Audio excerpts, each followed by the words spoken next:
Baik, kita mulai perkuliahan. Selamat pagi, assalamualaikum warahmatullahi wabarakatuh. Waalaikumsalam warahmatullahi wabarakatuh. Salam sejahtera untuk kita semua. Om Swastiastu, Namo Buddhaya, salam kebajikan. Sebelum mulai perkuliahan, marilah kita berdoa terlebih dahulu agar dalam perkuliahan nanti kita diberikan manfaat. Berdoa menurut agama dan kepercayaan masing-masing.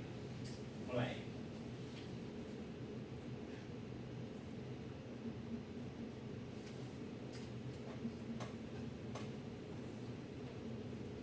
Selesai. Ya. Apa kabar teman-teman semua yang ada di sini? Baik ya. Oke, ada yang tidak masuk? Sepertinya lengkap semua ya ini ya. Nah, kita isi presensi dulu aja kalau begitu.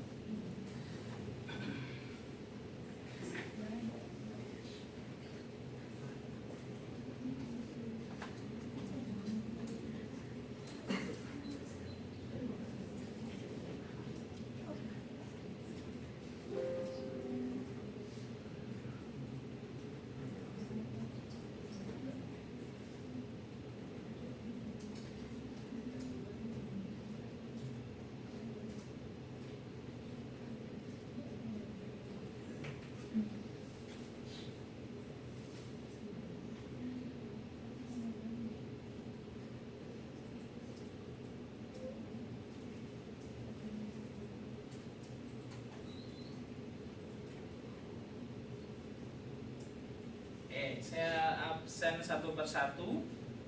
Silahkan angkat tangan nanti ya. Abdul Hanan. Oke. Abrenda Ega. Abrenda Ega. Belum datang. Nah, nanti kita ubah lagi ya kalau sudah datang. Alia Nur. Amanda Dava, Areta Triani, Aurel Hadisti, Aisyah Nur, Aska Fathur Rahman, Bagas Raditya,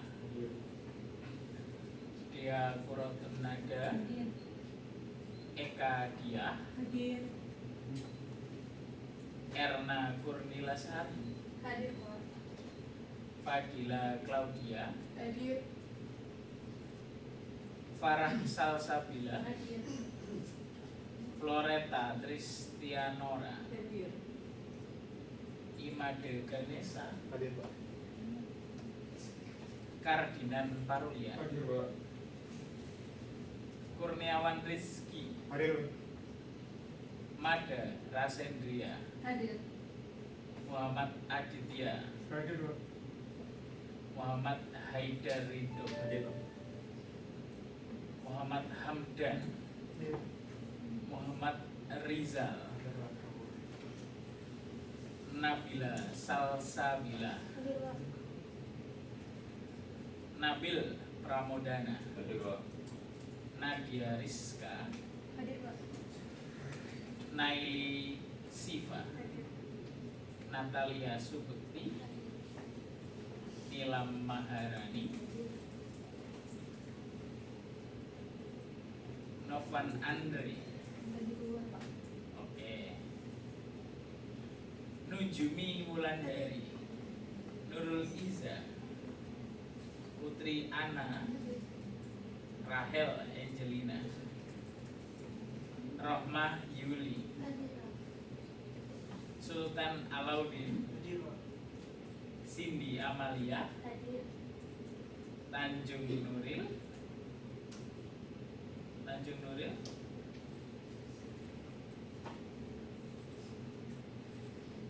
tidak masuk.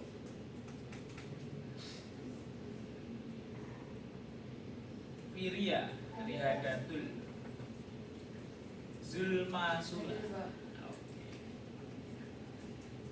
Ada dua orang ya yang tidak bisa hadir hari ini.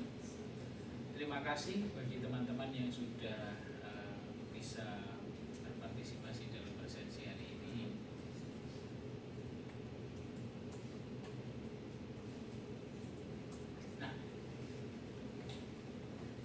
Baik, hari ini kita akan melakukan perkuliahan di pertemuan 9. Jadi sebelum ini, minggu lalu kita sudah melaksanakan UTS ya. Ujian tengah semester bagaimana? Pusing? Masa? Berapa soal kemarin? Sebelumnya di semester lalu itu 5 soal. Nah, semester ini alhamdulillah saya memberikan 4 ya, mendapat ilham 4 saja, kasihan anak-anak ini. Nah, nanti UASnya mau seperti itu 5. Tapi insya Allah mudah ya. Nah, open book kan? Nah, ya, itu lebih mudah. Yang penting teman-teman bisa memparafrasekan dengan bagus. Saya rasa tidak masalah hal itu. Baik. Hari ini kita akan belajar tentang materi negara hukum yang berkeadilan dalam konteks anti korupsi. Panjang sekali ini kelihatannya. Namun di sini sebelum kita mulai nanti kita akan membagi kelompok. Nah, jadi kita bagi kelompok terlebih dahulu. Ini tadi ada berapa jumlahnya? Misalnya 30, hampir 40 ya? 8 ya berarti ya? 37 ya? Itu total semua ya? 40, yang tidak masuk kan 2 tambah 1 lagi ya 3 ya. Berarti kita bagi satu kelompok bisa 5 enggak ya? 4 ya? 4 itu ya. Kita bagi 4 jadi nanti satu kelompok isinya 4 orang. Ini ada 10 kelompok, sekitar 10 kelompok jika memang semuanya masuk. Oke, nanti yang 2 sisanya ikut kelompok setelahnya. Sebelum itu aja gitu ya.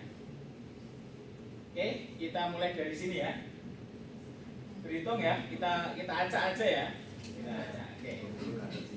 Mulai. 1, 2, 3, 4, 1, 2, 3, 1, 2, 4, 1, 2, 3.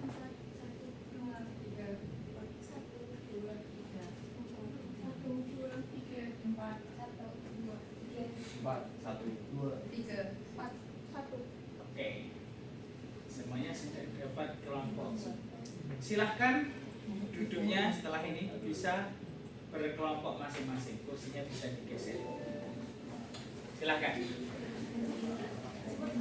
Bisa duduknya berkelompok ya. Yang satu boleh di sini. 1 dengan 1, 2 dengan 2 gitu ya.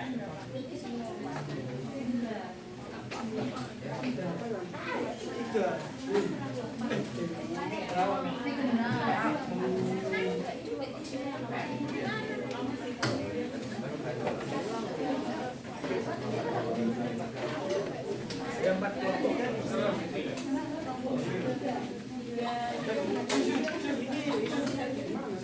Empat kelompok ya berarti ya. Ada 4 kelompok ya.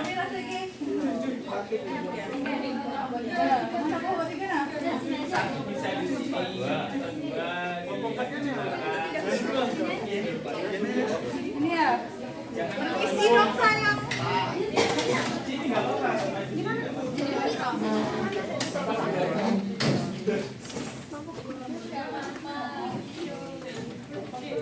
Tiga dan 3.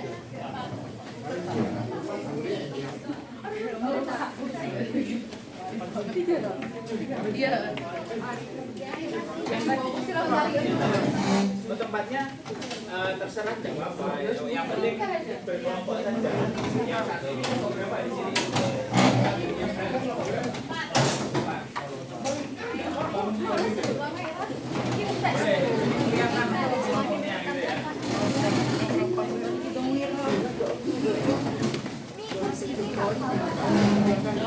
Ini masih nih.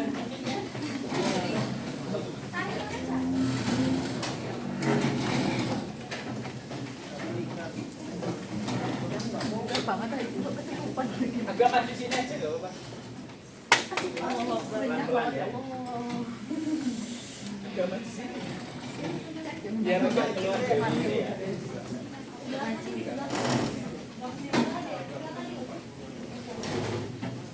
Social distancing loh.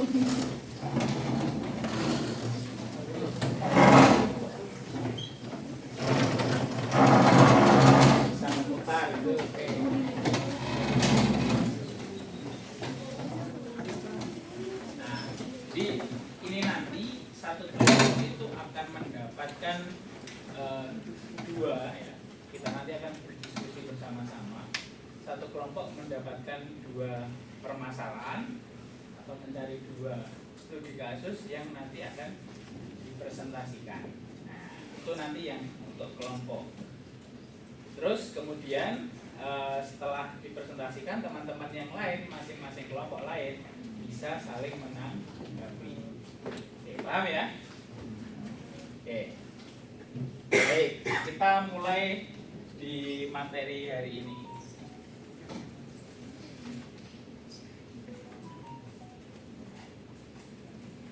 Nah, bisa dilihat di depan ya.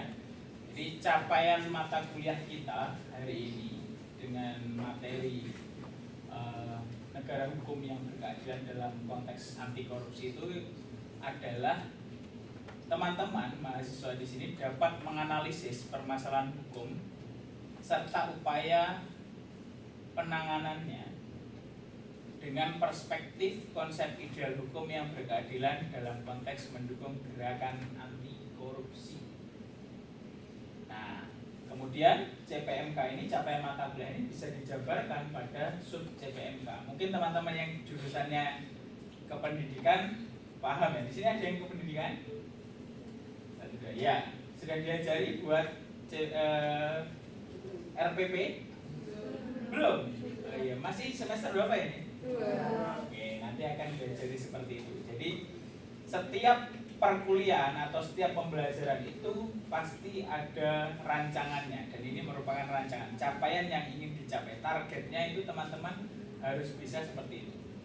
Sub CPMK yang pertama adalah mahasiswa mampu menjelaskan konsep hukum yang berkeadilan dalam konteks mendukung gerakan anti korupsi dengan baik setelah menerima penjelasan. Nanti kita setelah berdiskusi. Mahasiswa yang kedua, 6.2 itu mahasiswa mampu mengidentifikasi tantangan pelaksanaan hukum yang berkeadilan dalam konteks anti korupsi dengan baik setelah berdiskusi kelompok. Nanti teman-teman di sini berdiskusi, saling membantu, saling bertukar pikiran. Pada waktu presentasi nanti teman-teman akan berpresentasi berdiri di tempatnya masing-masing. Kemudian teman-teman bisa menanggapi. Mungkin ada yang kurang setuju, kurang sependapat, ditanggapi. Pendapatnya seperti apa dalam sebuah studi kasus tersebut. Nah, jadi seperti itu. Yang ketiga, mahasiswa mampu menganalisis contoh kasus pelanggaran dan penegakan kasus korupsi dalam dinamika kehidupan berbangsa dan bernegara setelah berdiskusinya. Jadi kita nanti berdiskusi dengan basis pembelajaran case method atau studi kasus. Jadi seperti itu. Baik, kita mulai. Sini, yang pertama. Menurut saudara,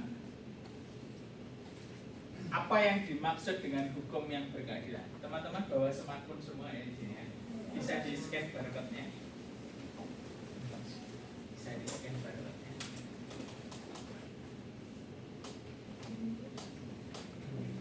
Nah,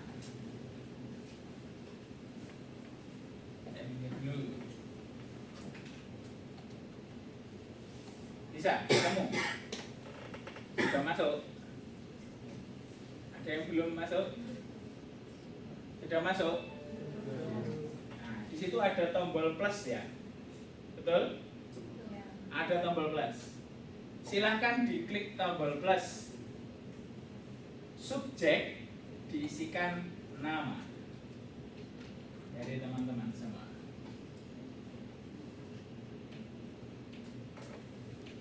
Subjek diisikan nama, dan yang kedua adalah jawaban dari teman-teman. Apa yang dimaksud dengan hukum yang berkeadilan menurut teman-teman? Masing-masing jawabannya. Jadi kita memiliki persepsi kalau isinya hari ini adalah 37 anak, artinya kita memiliki persepsi atau konsep hukum yang berkeadilan dengan jumlah 37.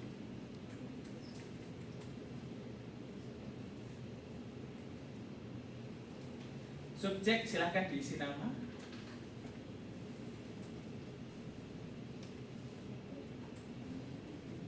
isinya silahkan dijawab apa yang dimaksud dengan hukum yang berkeadilan. Pakai laptop? Ya, sudah scan? Sudah baik pakai laptop? Nah. Oke.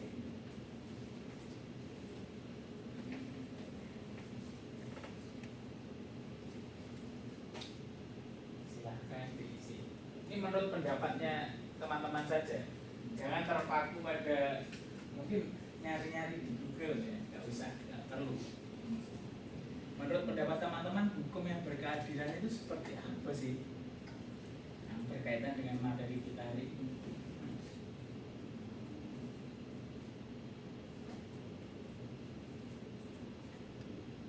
Ada yang belum? Masih belum, masih mikir ya? Sambil mikir, menuangkan konsep. Boleh.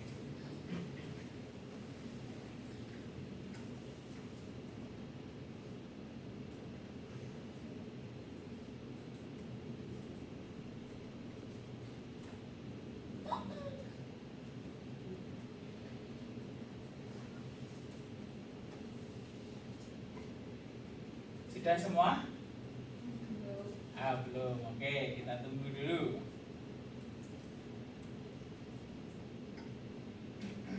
Tidak apa-apa ya, ini saya mencoba menggali persepsi dari teman-teman. Apa sih yang teman-teman pahami tentang hukum yang berkeadilan menurut teman-teman? Jadi versi originalnya sebelum kita poles dengan materi, nah, dengan seperti itu. Ada yang belum? Belum ya? Oke. Tidak apa-apa.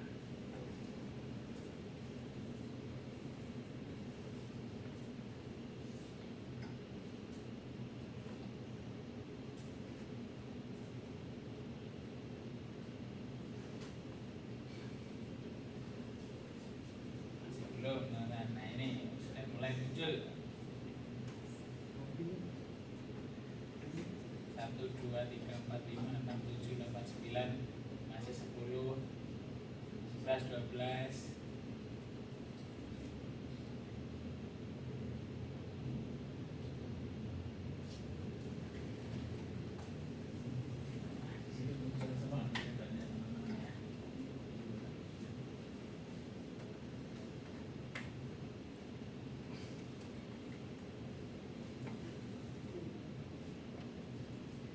Rahel belum ya Rahel? Mana Rahel? Belum? Oke, nggak apa-apa. Nggak usah malu dengan jawabannya, semuanya benar. Karena ini persepsi masing-masing.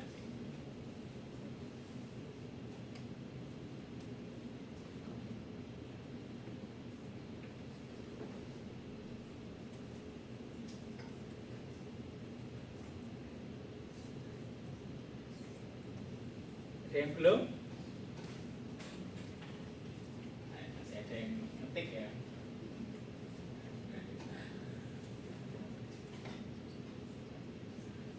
Oke, kita baca satu persatu. Nih, Mas Hanan dulu. Mana nih? Yang pertama ya dari yang kiri. Mas Hanan mana?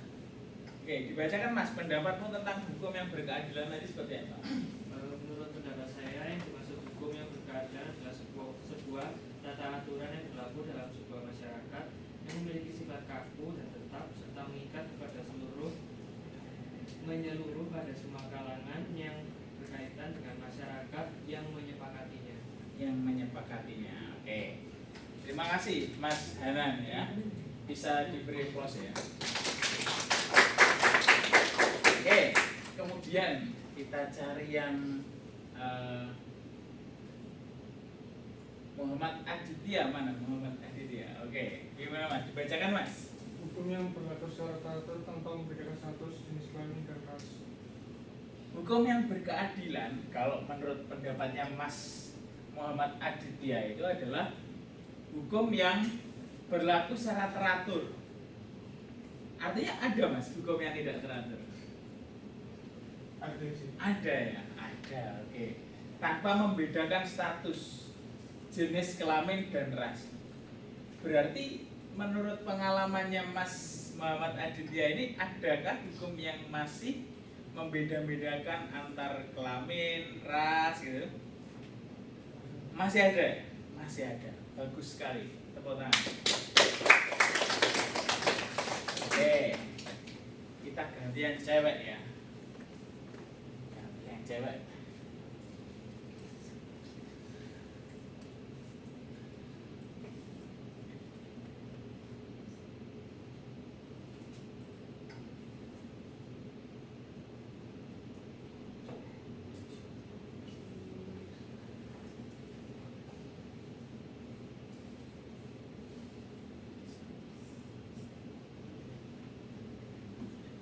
Mbak Amanda, mana Amanda? Yang terakhir tadi. Mana Amanda? Oke. Dibacakan Mbak. Menurut saya, hukum yang berkeadilan adalah sebuah hukum yang tidak menindas martabat kemanusiaan dalam setiap masyarakat. Oke, maksudnya gimana itu Mbak? Penjelasanmu itu gimana kira-kira? Tidak memandang dari yang dimiliki setiap manusia. Tidak memandang gimana? Sifat-sifat yang dimiliki dari setiap manusia. Tidak memandang sifat-sifat ya. Artinya hukum itu harus egaliter, setara. Setara, betul. Menurut saya, hukum yang berkeadilan adalah sebuah hukum yang tidak menindas martabat kemanusiaan. Artinya di sini masih ada hukum yang masih menindas martabat kemanusiaan kalau menurutnya Mbak Amanda. Nah, kemudian Mbak Natalia, mana Mbak Natalia? Oke, bisa dibacakan Mbak. Hukum yang berkeadilan adalah sanksi yang sesuai dengan peraturan serta adil di mana hukum tersebut tidak memberatkan sebelah pihak maupun pihak ke salah satu pihak dalam suatu permasalahan di mana hukum keadilan tersebut dapat menyelesaikan permasalahan dengan baik. Artinya, Jadi kalau ada hukum berkeadilan itu menurut saya di mana hukum itu bisa adil kayak nggak memberatkan salah satu terus nggak berpihak ke salah satu. oke, tidak memandang ke salah satu. Apakah selama ini di Indonesia masih banyak hukum yang seperti itu? Tidak, Artinya di Indonesia masih belum. belum berkeadilan. Ya. Oke, beri aplaus ya.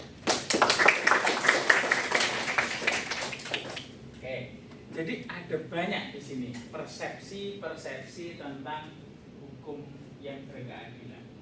Jawaban dari teman-teman semuanya benar. Karena apa? Itu merupakan persepsi dan pengalaman dari teman-teman itu sendiri dalam melihat sebuah aturan hukum, bahkan hukum yang berjalan di negara kita masing-masing. Nah, maka dari itu memang banyak sekali yang mungkin masih merasa hukum di sebuah negaranya masih kurang. Hukum di negaranya masih tidak efektif, berat sebelah, tidak berjalan dengan ideal.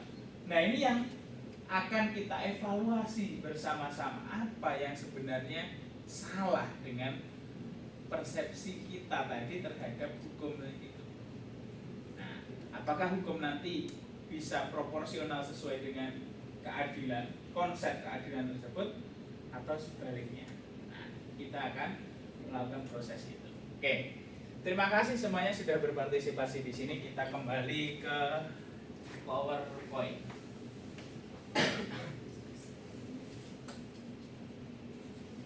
Kita nanti sampai, karena kita mulai tadi jam 9 ya, kita nanti sampainya jam 10.40 ya, 40. 100 menit kan jam normal.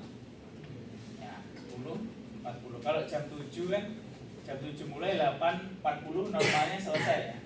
Nah, gitu.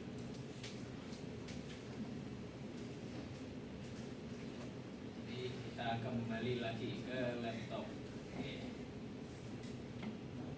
Nah, sekarang kita bahas konsep keadilan. Tadi kita sudah berpandangan tentang hukum. Keadilan di sini nih ada dua gambar di depan ya. Menurut teman-teman di sini, mana sih yang merupakan konsep keadilan ini? Kenapa gambar dua? Karena semuanya dapat. Karena semuanya dapat. Dapat apa? Buah. Ya dapat buah, intinya seperti itu. Kenapa gambar satu tidak adil menurut Mbak siapa? Mbak Firia. Kenapa Mbak Firia? Karena tidak semuanya mendapat buah, walaupun caranya sama tapi tidak sesuai dengan kebutuhan. Oke. Ada yang tidak sependapat dengan Mbak Firia? Ini kan berkaitan dengan kotak yang didapatkan nih ya. Nah, kotaknya itu kan masing-masing dapatnya 3 ya, 3 potong. Kalau ditumpuk ini 3, 1, 2, 3 sama. Nah, artinya semuanya mendapatkan 3 kotak. Apakah itu tidak adil? Nah, terus yang mana konsep keadilannya yang sebenarnya?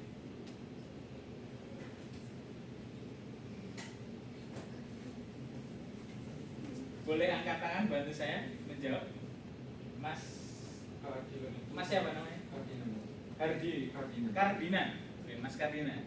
Keadilan itu harus sesuai dengan keadaan kondisi para pelaku yang ada dalam gambar tersebut, Pak. Oke, sesuai dengan kondisi. Mbak siapa? Rohmah. Oke, Izin menambahkan, Pak. betul. Silakan. Yang di gambar 1 itu balok yang didapatkan itu sama, namun tidak semuanya mendapatkan. Jadi keadilan itu adalah bagaimana mereka semua bisa mendapatkan buah apel tersebut setara namun tidak adil. Tapi caranya dapat semua ini. Gimana? Kalau yang di gambar 1 itu kan baloknya setara, dapat 3 balok, tapi tidak adil karena tidak semuanya bisa mendapatkan apelnya. Kalau yang di gambar 2 bisa mendapatkan apelnya. Oke, siapa tadi? Mbak atau ya Mbak dulu ini, Mbak dulu. Saya Mbak siapa? Fadila. Mbak Fadila. Menurut saya kalau keadilan itu tidak harus kita memberikan treatment atau perlakuan yang sama untuk mencapai sebuah keadilan itu. Kita bisa memberikan hal yang berbeda di mana mereka itu mendapatkan yang sesuai, bukan bagaimana kita men-treatment tapi bagaimana kita itu treatmentnya mereka dapat yang sesuai dengan sama rata seperti itu, bukan treatmentnya seperti itu. Oke, terima kasih. Mas, Sudah dijawab. sama? Ya, sama. Ada yang berpandangan lain mungkin di sini? Nah, ini agak ke filsafat ya kita agak masuk ke ranah filsafat. Karena apa? Di sini kalau kita berbicara konsep keadilan itu sangat luas. Keadilan itu sebenarnya apa? Tujuannya apa sih? Apakah keadilan itu adalah tujuan itu sendiri? Nah, seperti kata Big Sultan, ya, apa? Kosong adalah isi, isi adalah kosong. Nah, itu kan pernyataan yang cukup rumit, ya kan? Kalau dipahami. Nah, sama seperti keadilan di sini. Apakah kita harus mengesampingkan proses yang diberikan itu untuk mendapatkan sebuah tujuan, ataukah orientasi kita adalah tujuannya tanpa memandang apa yang diberikan di awal, seperti bantuan kota ini tadi. Nah, artinya di sini konsep keadilan itu sebenarnya tidak proporsional atau tidak sama rata seperti yang ada di gambar 1. Memang semuanya mendapatkan kotak sebagai bantuan untuk mengambil buah. Tetapi kalau subjeknya itu sendiri, si manusianya itu sendiri tinggi rata-ratanya saja berbeda, mereka tidak akan bisa menggapai atau mengambil buah itu. Walaupun kotaknya diberikan sama. Adil kan? Sama. Adil kan? Sama. Berikannya kotak sama. Adil sebenarnya. Tapi dalam konteks ini tidak sesuai dengan kondisi. Kalau disesuaikan dengan kondisi, karena yang paling kiri itu adalah orangnya itu tingginya paling kurang, maka dia harus mendapatkan kotak lebih banyak untuk bisa mengambil buah tersebut. Nah, si cowok ini paling tinggi orangnya, jadi nggak perlu banyak kotaknya, cukup 3 aja udah bisa naik, dia ngambil buah. Nah, makanya di sini adil itu sebenarnya tidak harus sama rata, tetapi Tapi adil itu adalah disesuaikan pada kondisi. Sama seperti ketika mungkin teman-teman bisa memahami terkait dengan bantuan langsung tunai BLT, tahu ya? Tahu. Apakah seluruh masyarakat Indonesia mendapatkan bantuan? Siapa yang mendapatkan bantuan? Orang-orang dengan ekonomi menengah ke bawah ya, kurang bisa dikatakan kurang. Nah, kenapa demikian? Karena memang pada konsep keadilan tersebut kita memiliki kondisi yang berbeda-beda. Ada yang ekonominya menengah ke atas, ada yang menengah ke bawah. Masyarakat yang menengah ke atas mungkin tidak memerlukan bantuan tersebut. Kenapa? Ya karena uangnya saja turah-turah ibaratnya gitu. Sisanya banyak. Kalau orang yang mungkin dalam kondisi perekonomian menengah ke bawah, dia mungkin lebih membutuhkan. 600.000 per bulan itu sangat berharga bagi dia. Mungkin bisa dibelikan beras untuk dia makan, lauk pauk dan sebagainya untuk membantu biaya bertahan hidup. Nah, jadi kalau konsep keadilan itu proporsional, diberikan semuanya, artinya BLT kita itu ya diberikan semuanya. Kalau bilang BLT itu adil, berarti harus diberikan kepada seluruh lapisan masyarakat di situ. Baik itu yang mungkin secara perekonomian kurang ataupun yang perekonomiannya tinggi. Nah, contoh orang-orang kaya itu, lihat misalkan para investor saham di sana. Nah, mana mau kamu kasih uang 600.000, nggak butuh uangnya kayak gitu, karena banyak asetnya sudah banyak.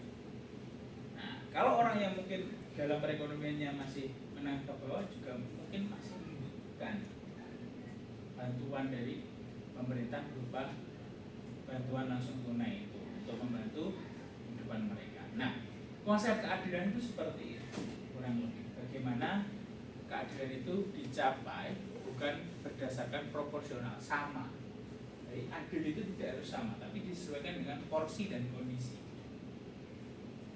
Sampai sini mungkin ada yang ditanyakan. Jelas ya? Kita lanjut. Nah, kita masuk dalam konsep dasar hukum. Konsep dasar hukum. Ada 3 pendapat tokoh. Yang pertama, Thomas Hobbes. Thomas mengatakan bahwasanya hukum adalah perintah-perintah dari orang yang memiliki kekuasaan untuk memerintah dan memaksakan perintahnya kepada orang lain. Hukum itu adalah perintah orang yang berkuasa, kalau kata Thomas Hobbes. Artinya ada kekuasaan dan ada yang dikuasai. Ada konsep kekuasaan dan ada yang dikuasai. Nah, kalau menurutnya John Austin, hukum itu adalah peraturan yang diadakan untuk memberikan bimbingan kepada makhluk yang berakal. Karena makhluk yang tidak berakal mungkin tidak bisa dibimbing, dibina. Ada istilah kalau tidak bisa dibina ya dibinasakan. Nah, ada seperti itu. Karena memang kalau menurut John Austin, hukum itu adalah untuk membimbing makhluk yang berakal tadi. Artinya syaratnya itu makhluknya harus berakal. Kalau tidak, sulit untuk dibimbing. Yang berakal oleh makhluk yang berakal, yang berkuasa atasnya. Artinya ada posisi yang berbeda. Kalau posisinya sama, misalkan nih, kita sama-sama masyarakat. Kalian mau tak suruh ini, tak suruh gitu, misalkan. Tak suruh kerja nyarikan uang untuk saya, mau? Ya enggak mau. Kenapa? Karena kita sama. Kita sama. Nah, maka dari itu konsep hukum menurutnya John Austin ini ya untuk masyarakat yang memiliki akal, artinya masyarakat tersebut harus bisa berpikir di mana memang hukum itu adalah aturan untuk kita semua. Kalau teman-teman berpikir bahwasanya di Indonesia ini orangnya susah diatur, ya bisa dibandingkan dengan definisi ini. Kira-kira berakal nggak? Berakal di Indonesia itu, pinter-pinter orangnya, makanya kritis-kritis. Gitu. Yang ketiga, Freud. Hukum yang berlaku di suatu masyarakat adalah aturan tata tertib masyarakat yang didasarkan atas kekuasaan yang ada pada masyarakat. Jadi berlaku di suatu masyarakat harus berlaku pada suatu masyarakat tersebut, tidak boleh pada suatu komunitas saja, tapi memang kesepakatan keseluruhan. Nah, tata tertib masyarakat yang didasarkan pada kekuasaan yang ada pada masyarakat. Artinya tetap pada konsep kekuasaan di situ. Artinya dalam hubungan antara negara dengan warga negara adanya pemerintah dengan warga negara. Pemerintah itu dianggap sebagai seseorang yang berkuasa, yang nantinya dapat mengatur atau memberikan aturan untuk ditaati oleh seluruh masyarakatnya di situ, yang kemudian dapat berjalan dengan baik. Ya termasuk dirinya, si penguasa tersebut juga harus mengikuti aturan. Nah, konsep hukum bermacam-macam. Nah, seperti teman-teman tadi ketika mengatakan konsep hukum yang berkeadilan itu memiliki makna tersendiri. Sehingga kalau menurutnya Pak Kansil dalam bukunya, hukum itu adalah peraturan mengenai tingkah laku manusia dalam pergaulan masyarakat. Karena kalau masyarakat itu tidak diatur, masyarakat itu lebih cenderung kira-kira apa? Memberontak, semaunya sendiri. Ya, masyarakat itu kan karena manusia ya, punya ego, maka dia itu akan berusaha untuk merasa lebih bebas. Kalian senang nggak diatur kira-kira? Diatur-atur gitu. Nah, pada dasarnya seperti itu manusia. Mengapa ada hukum? Karena untuk mengatur agar tertib. Kalau nggak ada aturan, mungkin teman-teman bisa saling bunuh antar tetangga. Iya, saling ejek mengejek, saling klaim mengklaim. Misalkan kalian nemu tanah lapang, kalian klaim itu, wah ini milik saya, wes ini kekuasaan saya.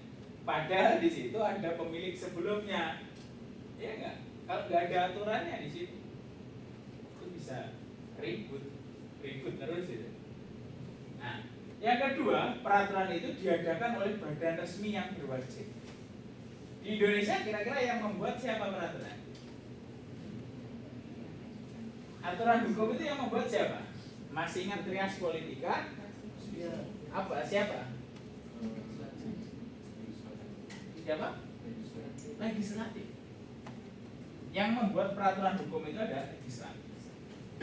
Eksekutif sebagai penjalan peraturan yang menjalankan presiden, gubernur, kemudian bupati, wali kota, sampai jajaran yang paling bawah, kepala desa, lurah, itu adalah jajaran pemerintahan eksekutif. Legislatif, DPR RI, DPR provinsi tingkat 1, DPR tingkat 2 atau DPRD kota kabupaten, ditambah Dewan Perwakilan Daerah. Dewan Perwakilan Daerah. Nah, jadi itu yang membuat peraturan. Nah, kemudian yang menjadi badan peradilannya siapa? Kalau ada yang dilanggar aturannya, yang menghukum siapa? Yang memutuskan? Lembaga yudikatif. Yudikatif itu isinya siapa? MA, MK, KY. Nah, itu. Teman-teman harus paham konsep hukum semuanya di sini. Kenapa? Walaupun teman-teman ini memiliki jurusan yang berbeda-beda, ingat, negara kita adalah negara hukum. Segala kehidupan kita diatur oleh hukum. Mau kalian kerja di bagian mana, di bidang apa, semuanya ada aturan. Makanya teman-teman tidak boleh buta terhadap hukum. Wajib itu. Makanya ketika mungkin ada undang-undang omnibus law, ya, Omnibus Law kemarin yang viral itu mendapat demo dari mahasiswa itu mungkin dia bisa mengkritisi undang-undang Omnibus Law ini, mungkin ada beberapa yang masuk oke, ada yang tidak masuk dan harus direvisi kembali karena menurut mereka mungkin ada yang lebih menyengsarakan rakyat atau lebih berpihak pada orang yang perekonomiannya menengah ke atas dan sebagainya. Nah, itu harus dikaji ulang. Nah, itu mereka harus paham hukum itu seperti itu. Karena aturan hidup nanti ya melalui peraturan hukum. Tuh. Kemudian yang ketiga, bersifat memaksa. Peraturannya sifatnya memaksa. Kalau tidak memaksa bukan hukum, harus memaksa. Kalau tidak memaksa namanya apa? Himbauan. Betul. Himbauan. Himbauan itu kan bisa dilaksanakan, bisa tidak, lebih fleksibel. Nah, kalau hukum nggak boleh mencuri atau mencuri potong tangan, ya dilakukan potong tangan agar ada efek jerah. Yang terakhir, sanksi terhadap pelanggaran peraturan tersebut harus bersifat tegas. Harus tegas. Apakah di negara kita sudah tegas? Belum. Itu pendapat kalian. Nanti dituangkan dalam diskusi saja.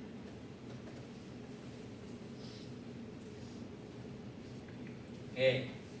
Nah, ini adalah dua model negara hukum. Dalam negara hukum itu ada yang namanya Rechtsstaat, ada yang namanya rule of law. Kalau di jurusan saya dulu berbarengan belajar dengan teori-teori hukum seperti itu, ini adalah dari bahasa Belanda. Recht itu adalah hukum, staat itu adalah negara. Negara hukum, ciri khasnya itu ada yang pertama, ada pengakuan hak. Pengakuan hak. Yang kedua, ada trias politika, eksekutif, legislatif, yudikatif. Yang ketiga, ada kepastian hukum. Artinya ada peraturan yang menaungi sebuah negara tersebut. Itu masuk dalam kategori negara Rechtsstaat. Kalau negara rule of law, ada yang namanya supremasi hukum atau kekuasaan tertinggi di sebuah negara itu bukan milik presiden atau DPR, tapi milik hukum. Supremasi hukum. Yang kedua, persamaan di hadapan hukum. Artinya hukum itu di sebuah negara tidak bisa membeda-bedakan. Oh, ini anaknya pejabat. Oh, ini pemegang kekuasaan, dapat keringanan. Karena uangnya banyak, dapat keringanan. Tidak, hukum itu sama. Yang ketiga, konstitusi didasarkan atas hak perorangan. Jadi teman-teman semua di sini, seluruh warga negara ini memiliki hak yang sama, yaitu mendapat proporsional hukum. Sama. Pernah tahu lambang hukum yang perempuan ditutup matanya bawa pedang, yang satu bawa timbangan? Maknanya apa kira-kira? Tahu ya? Itu ya. Perempuan ditutup matanya itu, yang satu bawa timbangan, yang satu bawa pedang. Maknanya apa kira-kira? Maknanya apa? Hukum itu tidak membeda-bedakan. Terus? Membeda-bedakan satu dengan yang lainnya. Artinya penutup mata diibaratkan sebagai dia tidak memandang kedudukan ataupun ras ataupun jenis orang tersebut. Oke. Pedang. Memperjuangkan keadilan. Memperjuangkan keadilan. Mungkin ada yang lain, teman-teman. Bawa timbangan dan pedang tadi untuk apa? Masa mau berdagang di pasar itu timbangan? Ini enggak mungkin. Timbangan itu untuk apa?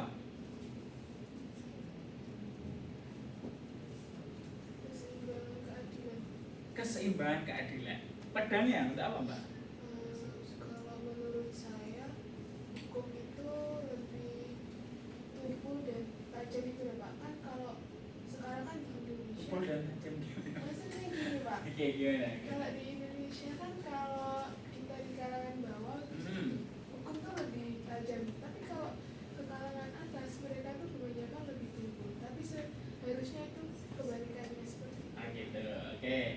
berarti pedang tadi untuk tumpul ke atas, tajam ke bawah gitu.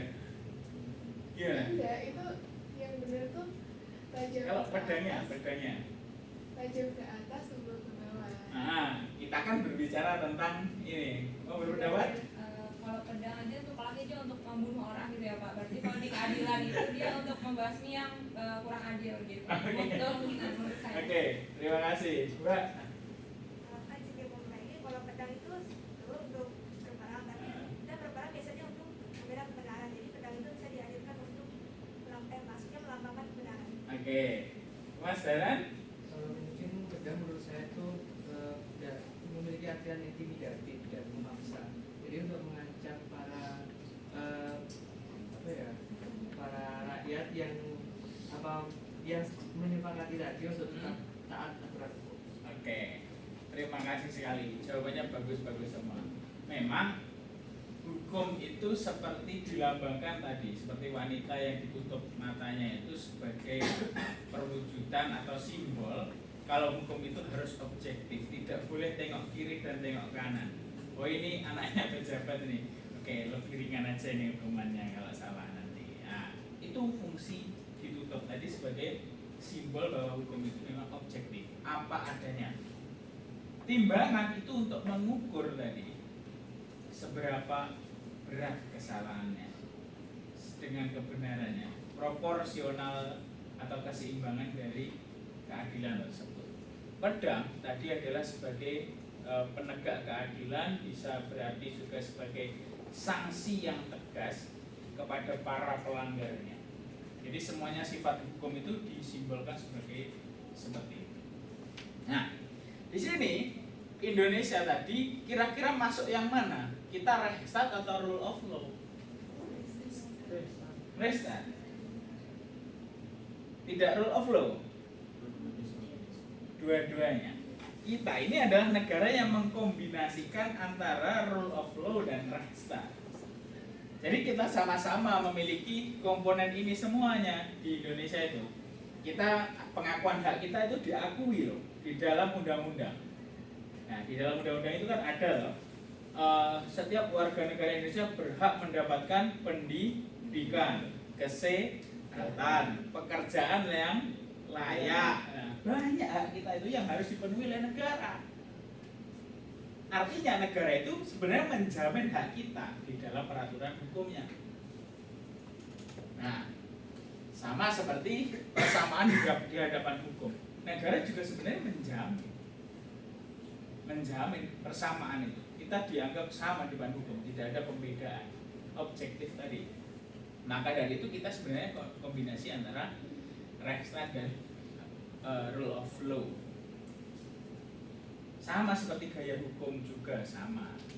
Nah, gaya hukum itu kalau di bahasanya orang-orang hukum itu ada hukum yang sifatnya atau gaya hukumnya itu adalah Anglo-Saxon. Nah, pakai istilah-istilah Latin ya. Yang satu pakai Eropa kontinental ya. Gayanya gaya yang mana? Nah, ini kita adalah negara yang sering mengkombinasikan seperti itu. Nah, maka kita memiliki ciri khas sendiri. Nah, sampai sini ada pertanyaan mungkin? Jelas ya? Apakah di Indonesia sudah menerapkan hukumnya sesuai dengan asas keadilan? Sudah belum? Sudah belum? Kira-kira? Ada yang mau berpendapat? Sudah belum? Di Indonesia menerapkan asas keadilan? Sudah. Sudah. Buktinya apa kira-kira? Intinya ada permasalahan yang dilakukan dengan keadilan, tetapi keadilan ini belum sepenuhnya terjadi di Indonesia. Oke. Ada yang mau berpendapat lagi mungkin? Apakah Indonesia sudah menerapkan hukumnya sesuai dengan asas keadilan? Sudah belum kira-kira? Dirasa aja. Belum? Bisa berpendapat? Kenapa belum? Nanti banyak kan jawabnya sudah. Ada yang belum? Berpendapat belum? Indonesia sudah menerapkan hukum berkeadilan belum? Sudah belum? Belum. Kenapa? Di situasi hukum tertentu di Indonesia tuh masih banyak problem yang orang yang punya jabatan lebih tinggi dan orang yang di bawah itu lebih diutamakan yang jabatan lebih tinggi. Jabatannya lebih tinggi. Ada contoh kasusnya? Contohnya misalnya tuh kayak anggota anak DPR yang kalau tidak salah melakukan kekerasan ke orang biasa. Nah itu permasalahannya di mana?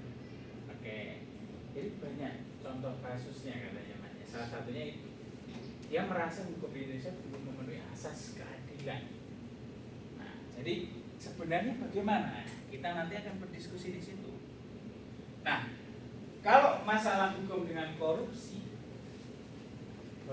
ya, korupsi itu dan hukum itu saling berkaitan. Korupsi bisa ditekan dengan peraturan hukum yang tegas. Ya. Contoh, korupsi di atas 100 juta langsung hukum pancung. Takut para koruptor. Korupsi di bawah 100 juta kan nggak kerasa itu ya.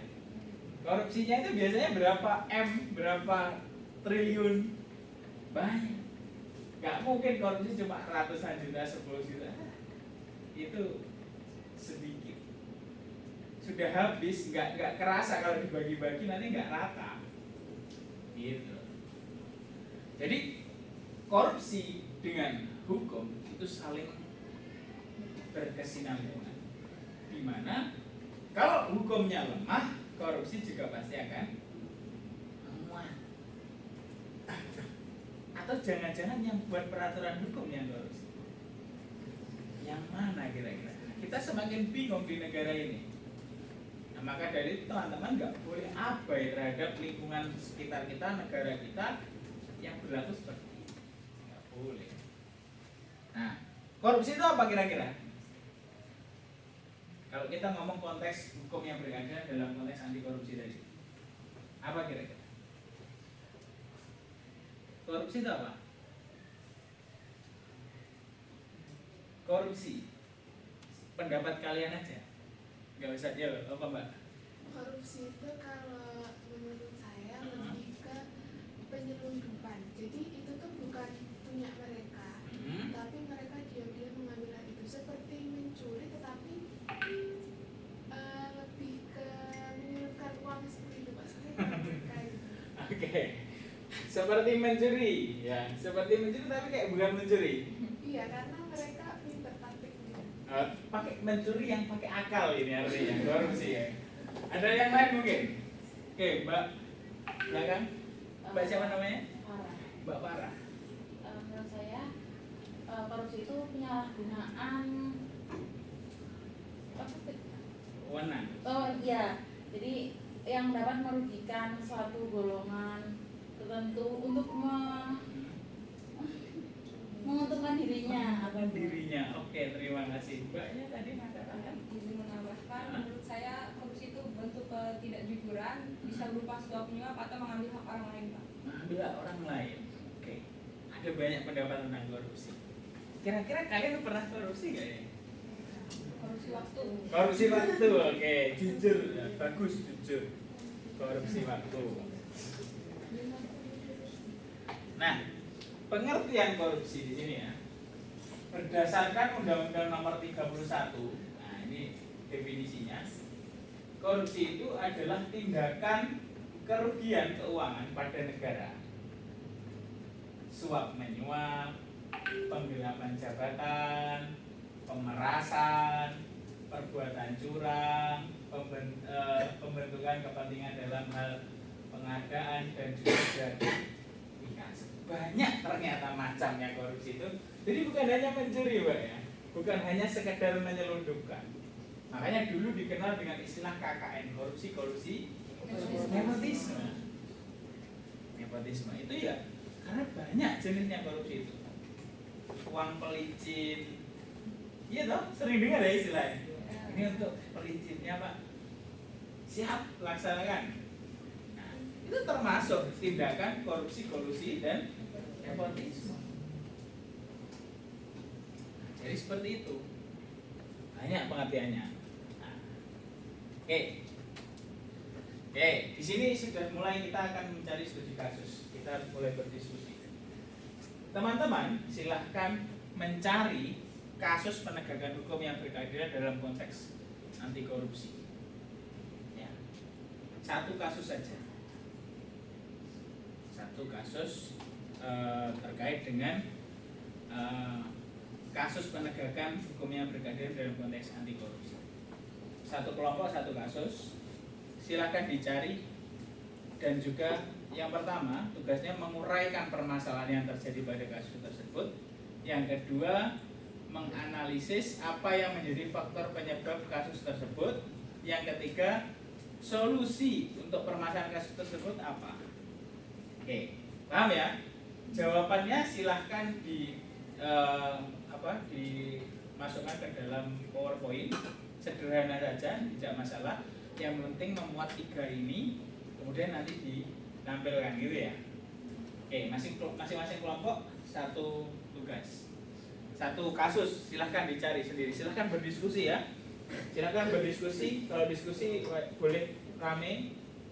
Kita kasih waktu 15 menit cukup ya? 15 menit cukup ya? Cukup. Oke, silahkan teman-teman bisa mulai berdiskusi di situ. Silahkan. Monggo. Kalau diskusi kan ngobrol artinya satu kelompok ya.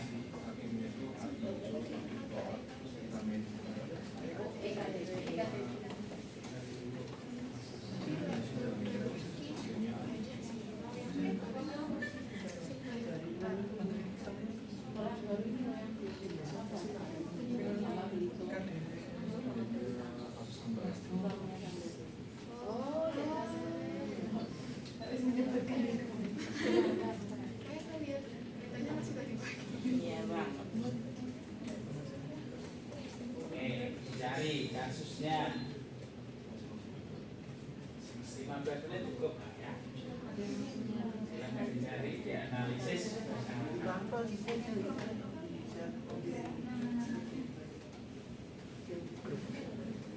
yang bisa diterima atau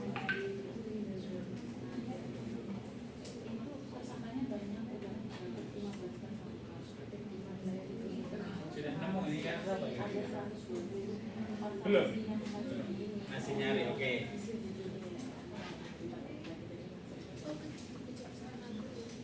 Sudah nemu masalahnya?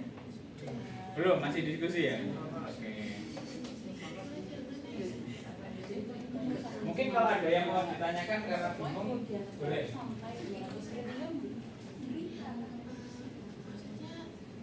Kasus ya. Dari satu sumber yang sama biar semuanya bisa ngaji. Mau dari yang mana? Itu tadi di mana? Di Instagram.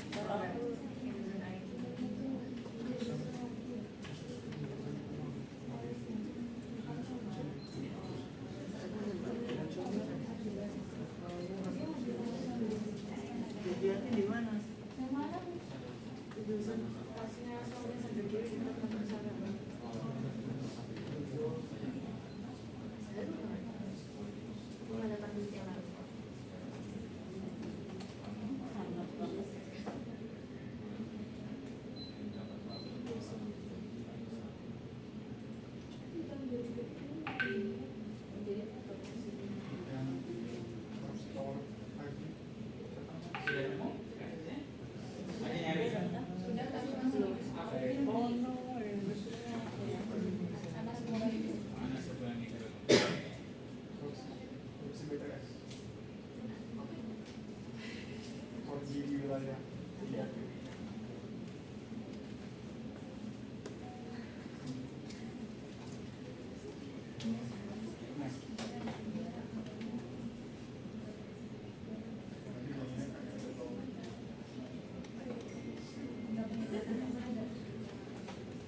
timah ini kan, kayak bohong-bohongan kayak di jalan aja pakai masker gitu, karena dia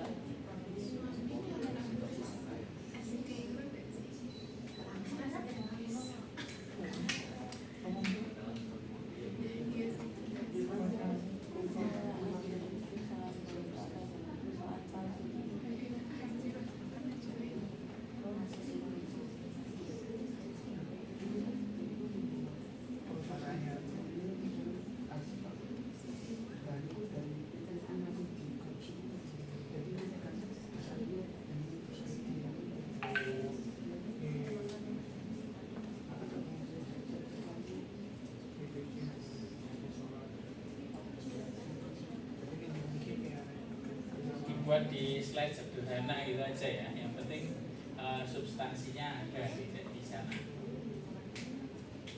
10 menitan lagi lah kira-kira ya.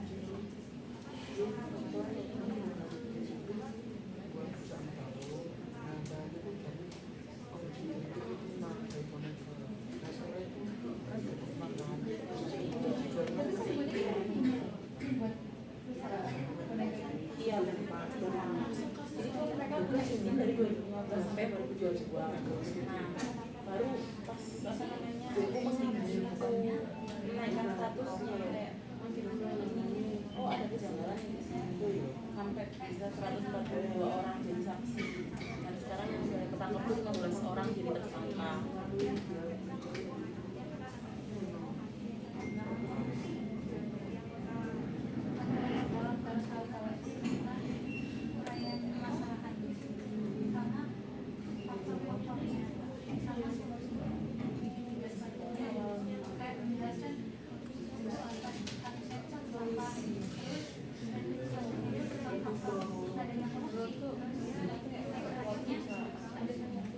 Tadi aku udah baca dikit.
Oke, 5 menit lagi ya.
ya, kan enak.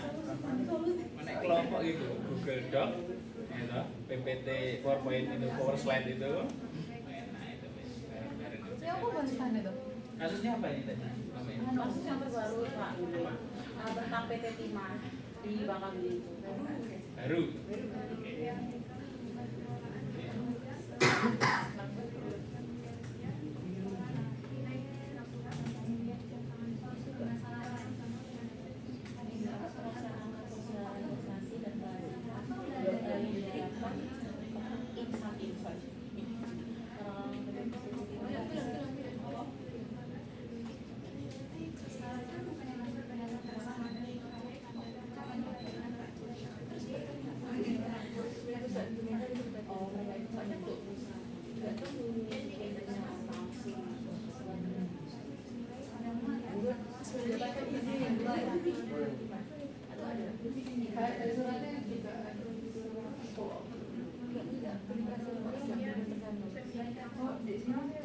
Baca kronologinya.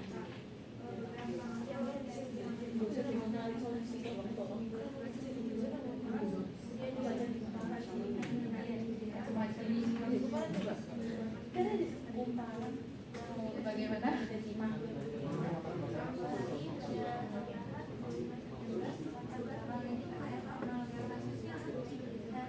Ada sesuatu di dalamnya.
Biar lebih aware.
Sudah mulai di sudah.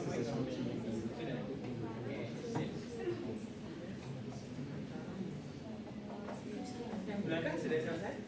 Kelompok berapa? Kelompok 4 sudah? OTW. OTW.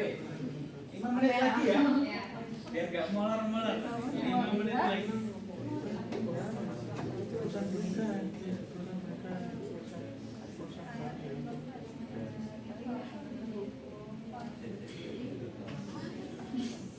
Tinggi sekali.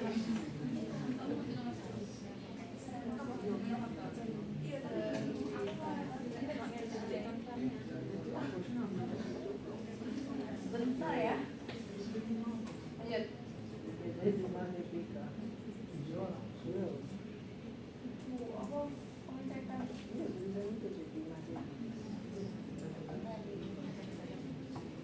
Oh, PT ini gini, PT ini apa?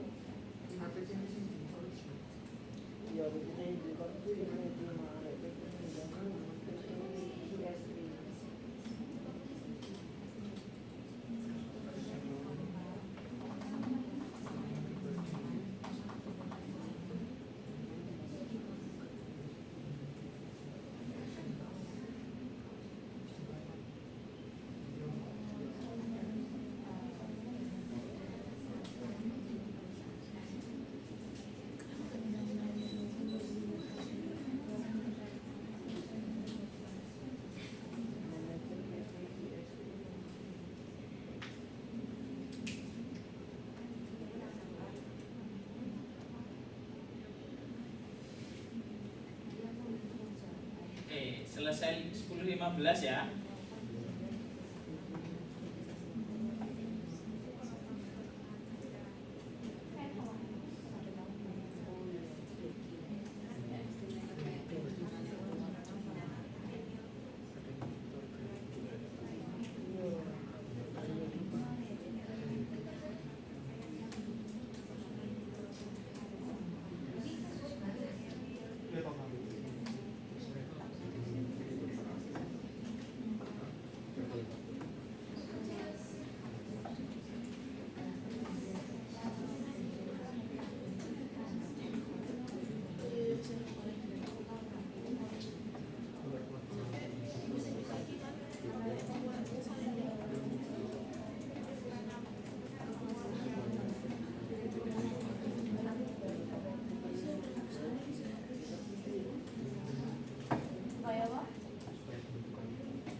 Ada ini namanya tiap. Itu ada bahasa itu. Karyawan melaporkan terkait kondisi maupun aduan lain. Jadi kalau udah ada itu berarti bukan membuat, itu apa? Menjalankan. Iya. Menjalankan itu apa tadi? Menjalankan atau mensosialisasikan?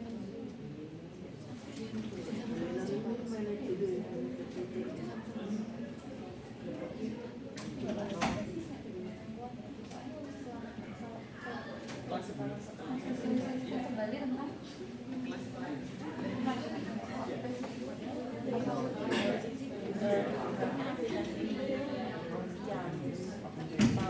aplikasi pengaduan korupsi.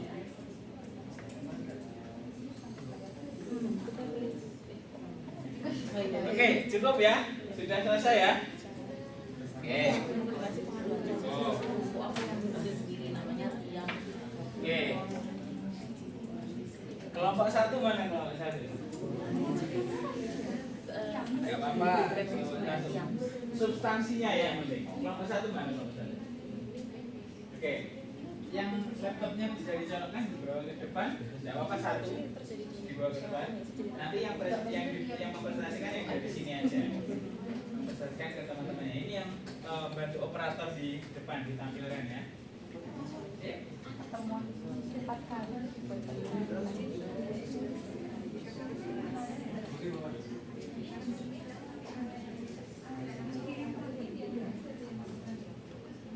Kelompok 1.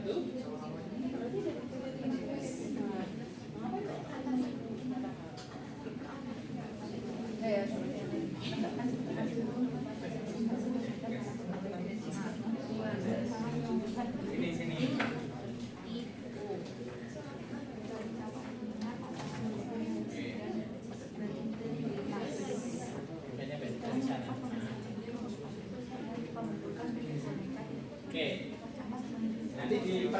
ya temannya biar untuk ini ya, untuk penilaiannya yang kelompok 1 ini anggotanya siapa saja. Teman-teman yang lain nanti bisa menanggapi apa yang disampaikan oleh kelompok 1. Ada yang mungkin kurang sependapat atau seperti apa, menambahkan, silahkan. Baik, saya persilahkan kelompok 1 dipersilakan dari tempatnya saja, tidak masalah. Silahkan. Ya, apa perwakilannya? Boleh? Nah, akhirnya ke kelompok yang lain ya. Diperkenalkan teman-temannya juga.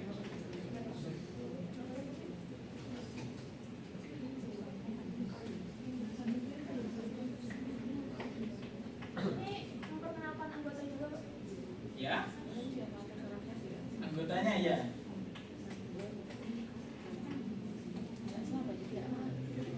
Assalamualaikum warahmatullahi wabarakatuh. Waalaikumsalam.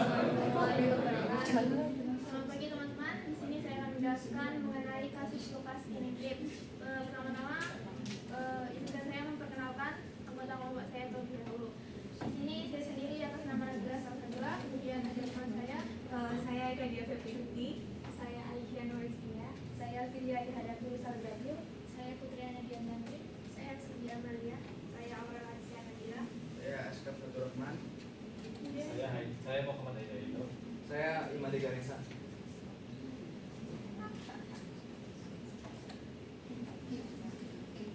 Oke, secara singkat aja diuraikan secara singkat oleh kelompok. Jadi di sini mantan Gubernur Papua Lukas NMB dijatuhi vonis pidana penjara selama 8 tahun dan dicabut hak politiknya selama 5 tahun oleh Pengadilan Tindak Pidana Korupsi di KPN Jakarta Pusat. Kemudian vonis tersebut terkait dengan kasus suap dan gratifikasi sejumlah 19,6 miliar yang dinilai terbukti melanggar hukum. Next. Kemudian faktor-faktor penyebabnya yang pertama ada keserakahan, yang kedua ada kekuasaan dan lemahnya hukum. Untuk penjelasan dari faktor-faktor ini mungkin bisa dijelaskan oleh teman saya. izin menjelaskan faktor-faktornya. Pertama itu ada keserakahan, karena kan manusia kan punya sifat serakah ya. Jadi itu bisa jadi juga faktor buat ngedukung manusia itu buat melakukan korupsi, karena kan pengen mendapatkan harta yang semakin banyak. Lalu kedua itu ada kekuasaan. Posisi dia ini itu sebagai mantan gubernur, otomatis dia punya kekuasaan dan punya relasi. Bisa aja dari kekuasaan itu dan relasi itu dia jadi ini bisa gampang untuk melakukan korupsi. Terus yang ketiga itu lemahnya hukum ya, karena seharusnya kan kalau misalnya hukumnya itu kuat, seharusnya tindak korupsi itu tidak terjadi, apalagi dia kan posisinya gubernur gitu. Lalu izin menambahkan ada faktor-faktor yang masih belum ditulis. Ada juga faktor tentang kebudayaan. Di Indonesia sendiri korupsi itu sudah dijadikan budaya bagi orang-orang kaum menengah ke atas. Jadi misalnya kalian baru masuk ke dalam sistemnya mereka, otomatis kalian akan diseret ke arah korupsi itu sendiri. Dan jika kalian tidak mau, kalian bakal entah nanti diperumit atau nanti malah dipersulit. Jadi sebenarnya semua yang terjadi korupsi ini mungkin belum ada kasus atau apa, tapi saya dengar dari ayah saya sendiri.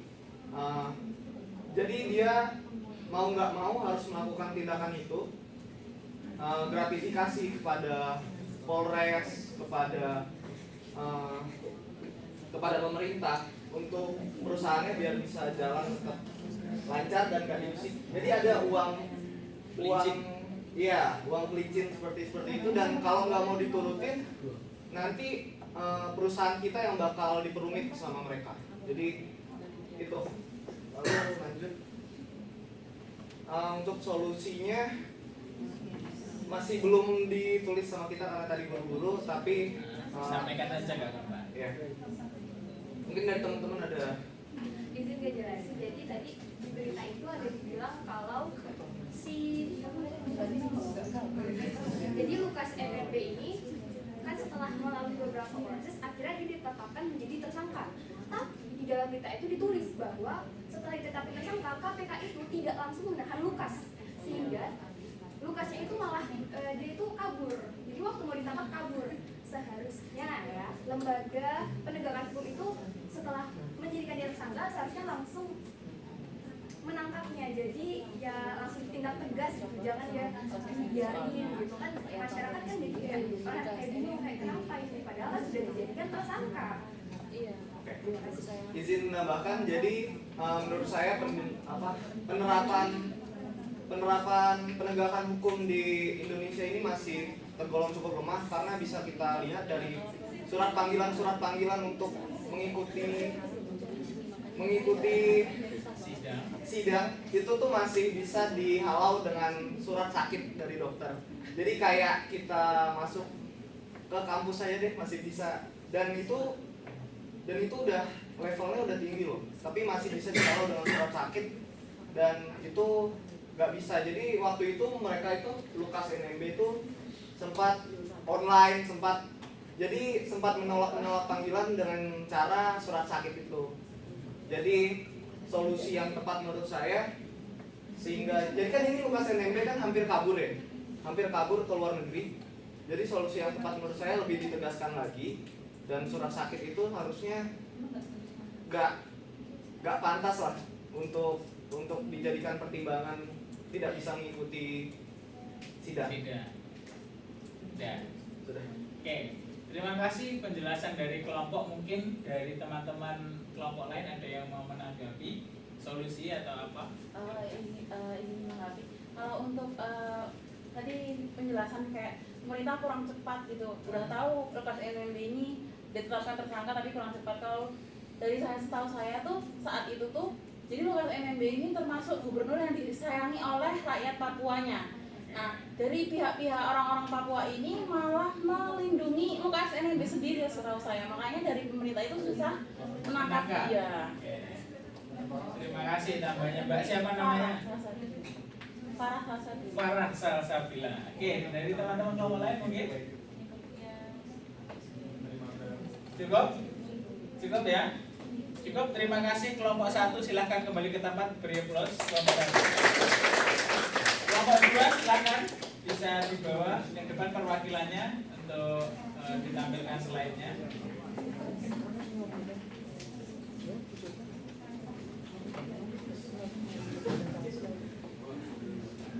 Kelompok 2 mana? Oke, silakan. Ayo waktunya, kita agak banyak loh.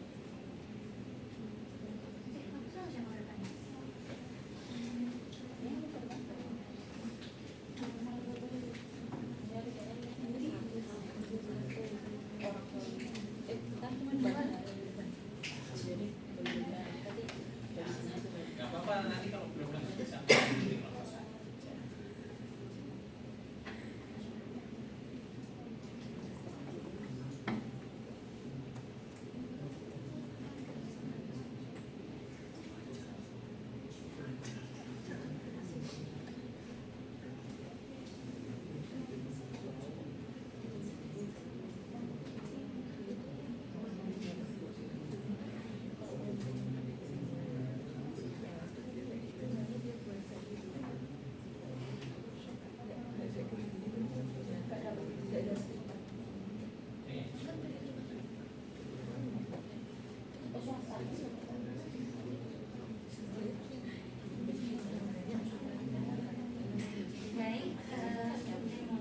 Assalamualaikum warahmatullahi wabarakatuh.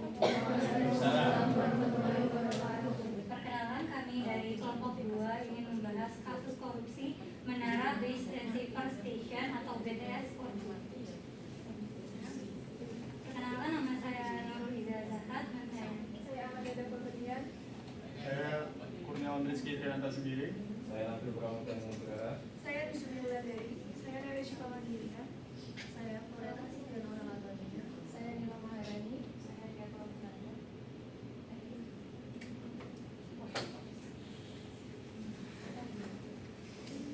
Ya, izin menjelaskan untuk latar belakang proyek pembangunan Menara BTS 4G dan infrastruktur pendukungnya. Jadi di tahun 2023 ada sebuah kasus korupsi terkait pembangunan menara BTS 4G dan infrastruktur pendukungnya di Kementerian Komunikasi dan Informatika atau Kominfo. terungkap di Jakarta. Kerugian keuangan negara akibat kasus ini diperkirakan mencapai sekitar 8 triliun. Ada 16 tersangka yang ditetapkan oleh Kejaksaan Agung, termasuk mantan Menteri Komunikasi dan Informatika itu Johnny G. Plate. Jadi Johnny G. Plate ini yang menerima anggarannya. Lalu selanjutnya yang tersangka korupsi itu ada Anang Ahmad Latif, ex-direktur utama Bakti Kemkominfo. Terus ada tenaga ahli human development dari UI juga, dan beberapa itu kebanyakan dari Kemkominfo ya. Terus peran pejabat pemerintah dan swasta dalam proyek-proyek infrastruktur yang melibatkan sektor swasta itu sering banget keterlibatan pejabat pemerintah dan eksekutif pemerintahan perusahaan swasta. Mereka memiliki peran penting dalam proses pengambilan keputusan, pengadaan dan keuangan proyek.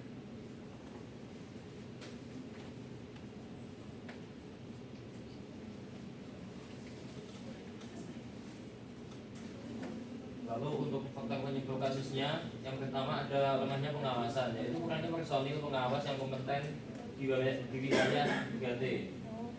Yang kedua, minimnya koordinasi antar instansi terkait. Yang kedua, ada kesenjangan informasi. Masyarakat di wilayah 3T seringkali tidak mengetahui detail proyek pembangunan BTS. Kurangnya edukasi tentang tata cara pelaporan penyimpangan. Yang ketiga, ada praktek monopoli. Adanya dugaan kong kali kong antara oknum pejabat dan perusahaan tertentu dalam proses tender. Yang keempat, ada kesempatan untuk mencari keuntungan, yaitu nilai proyek pembangunan BTS yang besar yang mencapai 8 triliun tadi.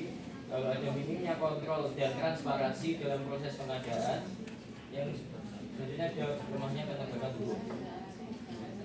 Yang kelima, ada kurangnya kesadaran. Individu tidak memiliki kesadaran akan pentingnya integritas dan etika dalam menjalankan tugas mereka, maka praktik korupsi ini bisa terjadi. Dan yang keenam, ada faktor geografis. Medan yang sulit dan terpencil di wilayah 3T dan biaya logistik yang tinggi. Yang terakhir ada solusi permasalahan, yaitu yang pertama ada peningkatan transparansi. Jadi dalam melaksanakan proyek itu setiap tahapannya harus secara transparan, artinya diketahui secara detail dan bisa diakses. Enggak cuman yang melaksanakan proyek itu sendiri. Yang kedua, ada penguatan hukum dan penegakan hukum. Jadi untuk korupsi sendiri, hukum itu harus lebih ditangani. Artinya hukuman untuk para koruptor itu harus lebih tegas lagi. Gitu. Yang terakhir, ada pendidikan dan kesadaran masyarakat. Kita harus menyadarkan masyarakat bagaimana merugikannya korupsi agar tidak terjadi korupsi yang berkelanjutan.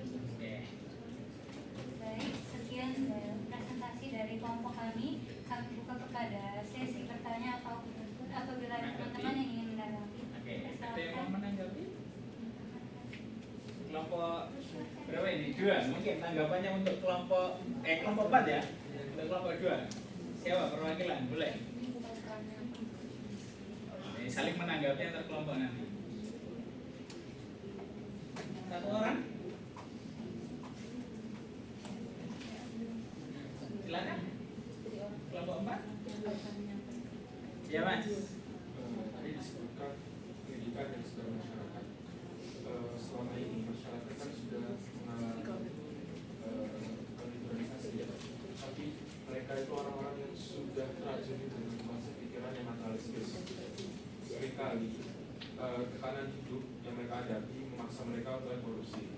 Nah, bagaimana pendapat saudara kalau misalnya keadaan masyarakat seperti itu? Karena ini masalahnya bukan hanya sekedar kita ngasih pendidikan untuk kurikulum dan selesai pada itu, tapi ini kan masalahnya udah struktural juga kan ke masyarakat itu. Ya.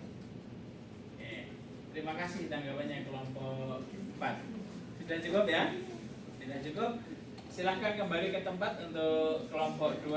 Beri tepuk tangan. Kelompok 3 langsung lanjut disambung.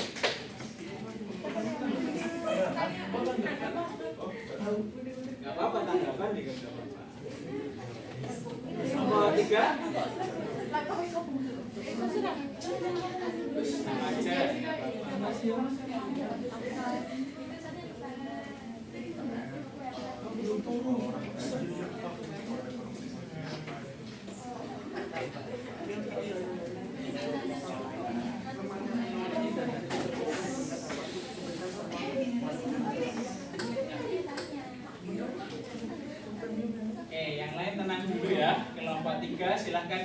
presentasikan.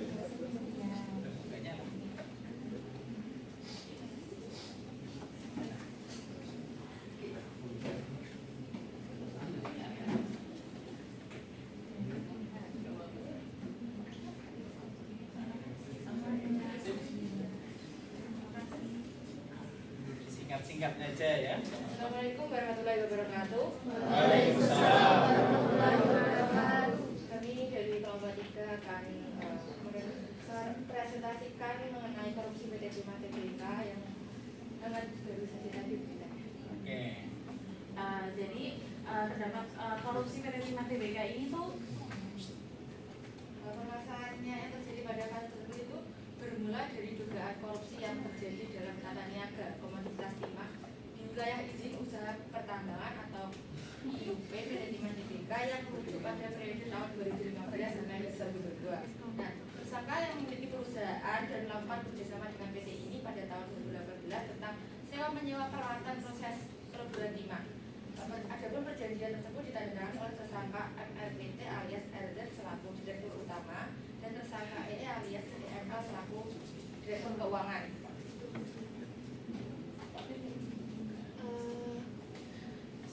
Selanjutnya terdapat tersangka yang memerintahkan tersangka lain untuk melakukan penandatanganan kontrak kerja dalam kerjasama serta menyuruh untuk menyediakan biji timah dengan membentuk perusahaan boneka guna mengakomodir biji timah ilegal IUP PT Timah TBK. Untuk mengumpulkan biji timah yang ditambang secara ilegal, salah satu tersangka atas persetujuan tersangka lain membentuk perusahaan boneka yaitu CVBJA dan CVRTP kemudian untuk melegalkan kegiatan tersebut. Selanjutnya akan dilakukan oleh rekan saya. PT Timah TBK menerbitkan surat perintah kerja gabungan pengakuan sisa hasil pengolahan mineral timah, di mana keuntungan atas transaksi pembelian tersebut dinikmati oleh tersangka yaitu SG alias AW selaku pengusaha tambang di kota Pangkal Pinang, Kepulauan Bangka Belitung. Perbuatan korupsi tersebut menyebabkan kerugian keuangan negara yang dalam proses penghitungannya melebihi kerugian negara dari perkara korupsi lain. Selain itu juga terdapat kerugian kerusakan lingkungan. Selanjutnya, faktor-faktor penyebab kasus. Menurut kelompok kami, adanya faktor gaya hidup yang hedon sehingga membuat tersangka melakukan penggelapan dana pada PT Timah TBK dengan cara membuat perusahaan mereka dari hasil pengambilan timah pada PT Timah TBK tersebut. Dari hasil tersebut digunakan untuk kepentingan pribadi atau memperkaya diri. Jadi karena orangnya punya kekuasaan, jadi dia jadi serakah. Karena melihat celah sistem itu, jadi dia buat untuk korupsi. Izin menambahkan buat faktor penyebab kasus tersebut yaitu lemahnya pengawasan dari PT Timah TBK tersebut sehingga membuat tersangka memberikan peluang kepada tersangka untuk melakukan korupsi di PT Timah tersebut. Untuk solusi kasus tersebut yaitu menegakkan supremasi hukum berupa sosialisasi terhadap para pegawai PT Timah. Nah, sebenarnya di implementasinya mereka ini PT Timah sudah melakukan di 2020 mereka tuh udah bikin sertifikasi anti penyuapan. Implementasinya sudah bagus tapi ternyata mereka tetap korupsi kan. Nah, jadi makanya dari itu kadang kita sudah membuat sesuatu itu tapi implementasinya belum berjalan. Tergantung orangnya. Juga kerjasama semua pihak demi tercapainya tatanan hukum yang bersih dan terintegritas. Iya, tambahan untuk kerjasama semua pihak demi tercapainya tatanan hukum yang bersih dan terintegritas ini maksudnya kan tadi sudah dijelaskan bahwa mereka itu menginginkan penambangan biji timah secara lebih, padahal sudah ada batasnya, tapi mereka ingin menambang lebih dengan bekerjasama dengan pihak-pihak terkait seperti tadi mungkin belum dijelaskan adanya surat palsu, kemudian pembentukan izin atas pembentukan PT kerja lainnya. Nah, di sini tuh perlu adanya kerjasama semua pihak itu tadi supaya korupsi tidak terjadi seperti itu. Sudah. Yang 3 adalah memperkuat pembentukan izin pembentukan PT supaya pembentukan PT boneka ini tidak terjadi. Jadi mereka ini punya PT boneka atau palsu kayak gitu biar ini tidak terjadi, makanya harus memperkuat izin pembentukan PT. Lalu yang keempat, mensosialisasikan aplikasi pengaduan korupsi. Kalau di kampus kan ada apa namanya PPKS, ya itu. Nah kalau di perusahaan ini ada aplikasi namanya Tiams. Nah jadi ini aplikasi bagi seluruh orang di perusahaan dapat mengadukan tindakan korupsi atau pengaduan lainnya, dan ini secara anonim. Ya, jadi tidak perlu takut. Sudah? Baik, itu saja presentasi dari kelompok kami. Ada yang ditanyakan? Oke. Ada tanggapan? Mungkin karena ini kelompok 3, kelompok 1 bisa menanggapi. Silakan satu orang menanggapi ataupun bertanya, menambahkan juga tidak masalah. Kelompok 1, satu orang saja boleh. Ya, Mbak. Namanya siapa?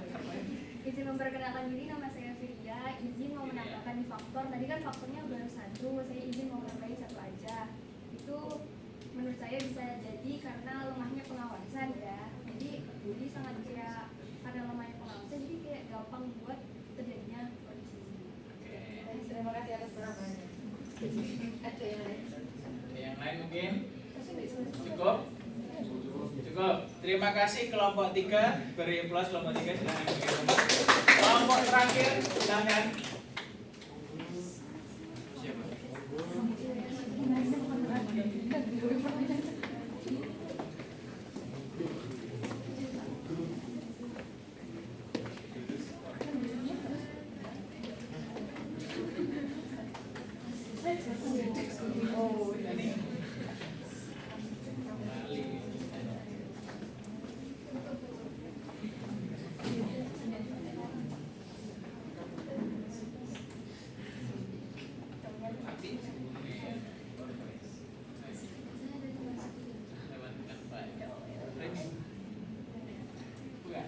Assalamualaikum warahmatullahi wabarakatuh.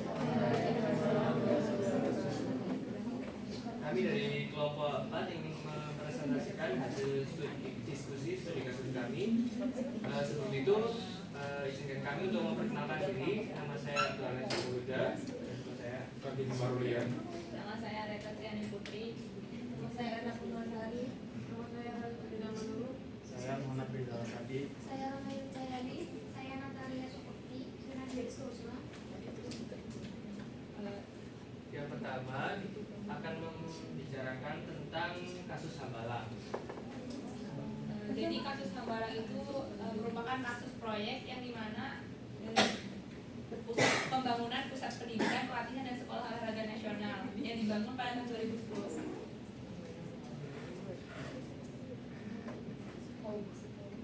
Oke, kemudian permasalahan pertama kasus proyek Hambalang.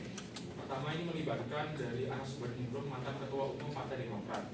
Menurut catatan dari BPK, kasus proyek Hambalang itu merugikan negara mencapai 706 miliar. Diduga menerima suap dari kontraktor proyek, yaitu PT DGI yang pelakunya adalah Nazarudin, yang seharusnya kontrak tersebut diambil oleh PT Adi Karya yang merupakan BUMN. Ini berawal dari dugaan penggelembungan anggaran dan penyalahgunaan wewenang.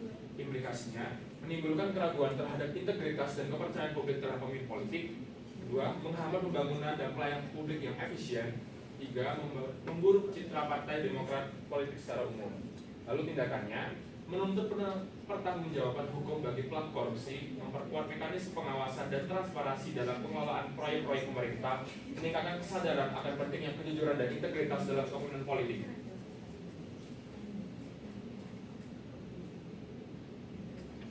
Yang selanjutnya yaitu analisis faktor penyebab. Sebelum semuanya itu apa sih korupsi itu? Menurut UU nomor 31 tahun 1999, UU nomor 20 tahun 2001, korupsi ialah merugikan keuangan negara, suap menyuap, penggelapan dalam jabatan, pemerasan perbuatan curang, benturan kepentingan dalam pengadaan dan gratifikasi.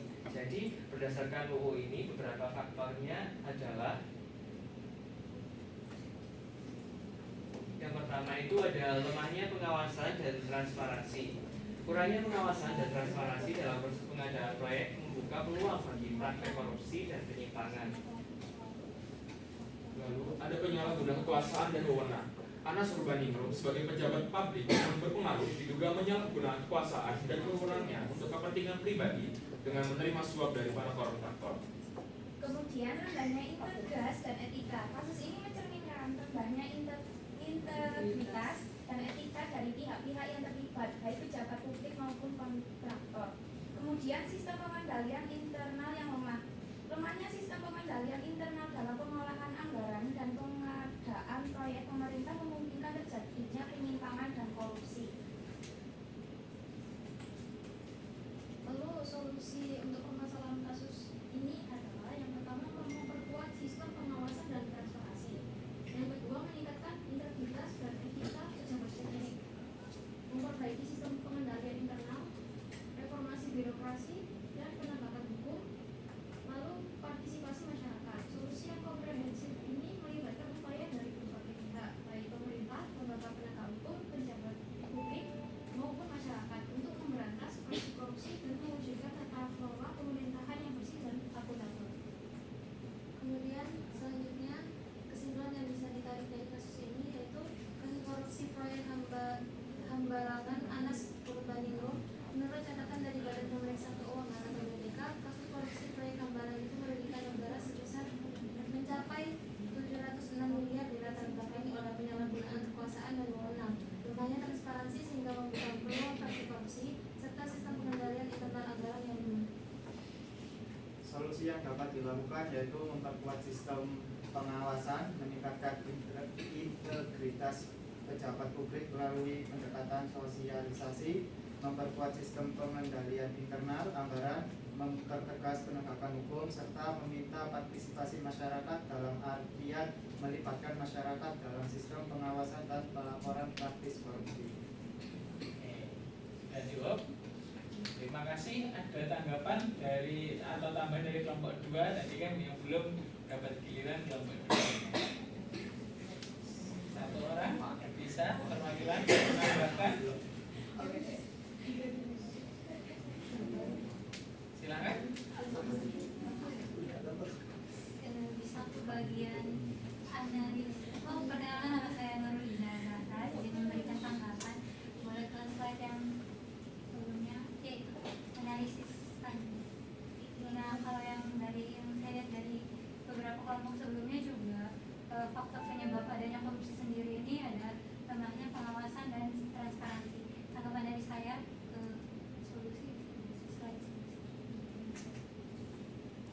Saya setuju sama memperkuat sistem pengawasan dan transparansi. Jadi transparansi itu dibutuhkan. Korupsi ini terjadi sendiri itu karena adanya celah dari pengawasan pengerjaan proyek atau pengawasan terhadap tindakan korupsi ini masih lemah. Jadi untuk solusinya sendiri mungkin saya bisa mengikut seperti kelompoknya Mbak Zulma Sula sebelumnya yang dibuatkan seperti satu program yang bisa menampung kritik maupun misalnya ada saran dari pegawai-pegawainya. Terima kasih atas sarannya. Sudah cukup? Cukup. Terima kasih. Beri aplaus kelompok terakhir kita.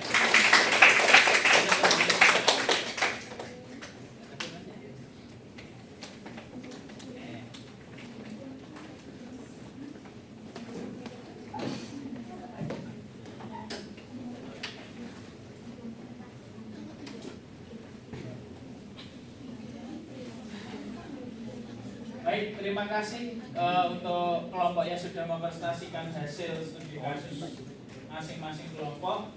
Maka dari sini kita bisa mengambil sebuah langkah-langkah sebagai upaya untuk menolak ataupun sebagai upaya untuk memberantas gerakan korupsi itu dari diri kita masing-masing.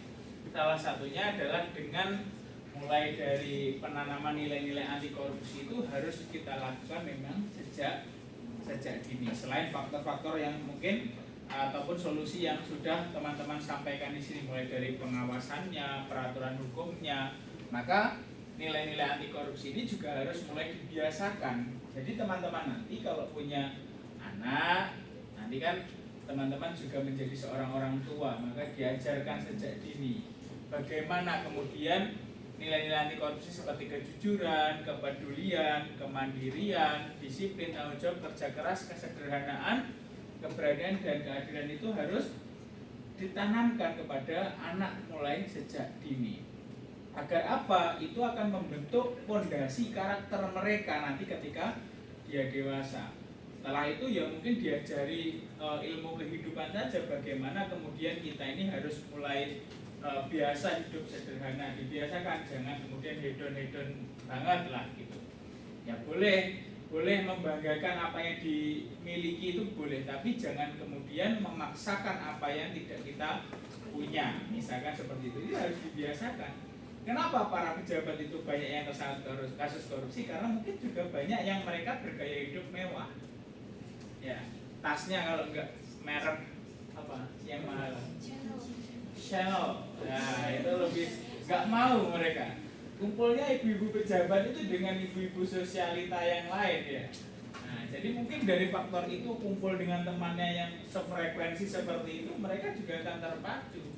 Mintalah ke suaminya belum dapat uang bulanan. Akhirnya apa? Wah, ada proyek ini nih. Apa saja lah ini 100 juta buat beli tasnya istri misalkan. Itu akan kemudian timbul masalah-masalah seperti itu. Dan korupsi itu seperti yang dikatakan ada kelompok berapa tadi, seperti lingkaran setan. Nah, kita ini ketika masuk enggak akan pernah bisa keluar juga, dan itu sulit untuk kita putus kecuali dari diri kita sendiri. Dari situ kita bisa memulai dari diri kita masing-masing, bagaimana kemudian selain dari hukum yang harus menjadi fondasi untuk menguatkan dari sifat anti korupsi kita, ya dari kita masing-masing kita juga harus sadar akan hal tersebut. Sebenarnya ini tadi mau tak setelkan video kalau nggak molor, tapi karena waktunya nggak nutut ya. Nah ini ada video sebenarnya.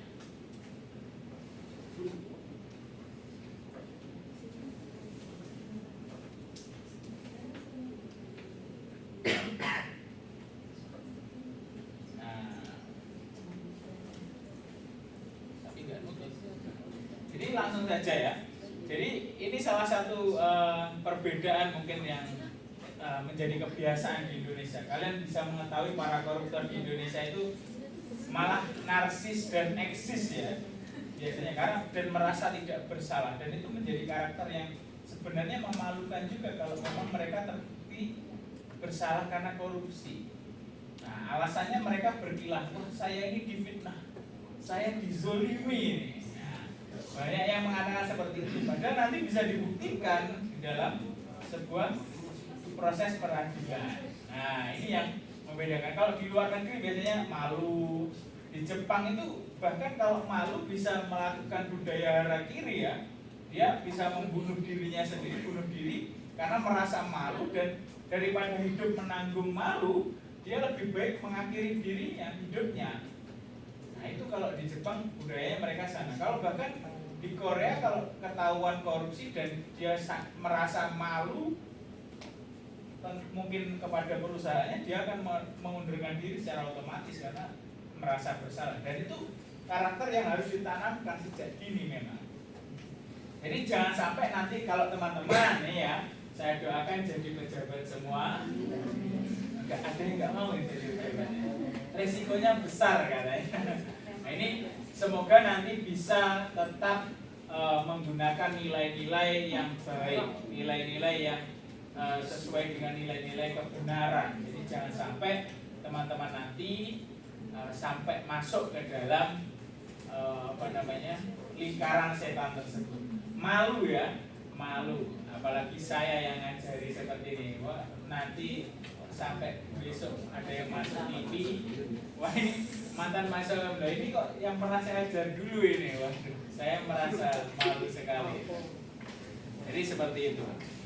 Nah, kita tutup dengan quotes-nya Hugeng ya, dimana walaupun dia menjabat sebagai seorang Kapolri, menyelesaikan tugas itu adalah dengan kejujuran. Kenapa? Karena kita masih bisa makan dengan garam. Artinya jangan takut kita ini bisa makan. Karena kita itu adalah seorang pelayan publik, itu sebagai seorang pejabat publik yang memberikan contoh yang sangat bagus sekali. Nah, jadi seperti itu. Jangan khawatir pokoknya. Nah, seperti itu. Terima kasih teman-teman semua yang sudah berpartisipasi dalam perkuliahan kita pada pagi hari ini. Mungkin waktunya juga sudah habis. Kita sambung pertemuan minggu depan. Nah, jadi seperti itu. Nanti kalau minggu depan, insya Allah bisa daring ya. Oke. Pokoknya sudah selesai tag video ini sudah aman. Nah, gitu ya. Nah, ada yang pulang mudik ini jauh ke Sulawesi ya tadi ya. Kemana? Bogor. Ada lagi yang jauh? Kemana? Bali. Ini kapan kira-kira? Minggu depan? Kamis depan ya. Kalau Kamis ini libur, Kamis depan maksudnya saya buat daring gitu. Mungkin asinkron bisa. Tambah senang kalian ya. Ya nanti kita lihat ya, insya Allah. Tapi kalau sudah selesai take seperti ini, insya Allah kita daring nanti ya. Karena saya kasih teman-teman yang jauh rumahnya. Itu ya. Mungkin cukup. Terima kasih banyak atas partisipasinya. Saya mohon maaf apabila mungkin dalam perkuliahan hari ini ada kesalahan dari saya. Saya mohon maaf sebesar-besarnya. Kita akhiri dengan berdoa terlebih dahulu. Berdoa menurut agama dan kepercayaan masing-masing. Mulai.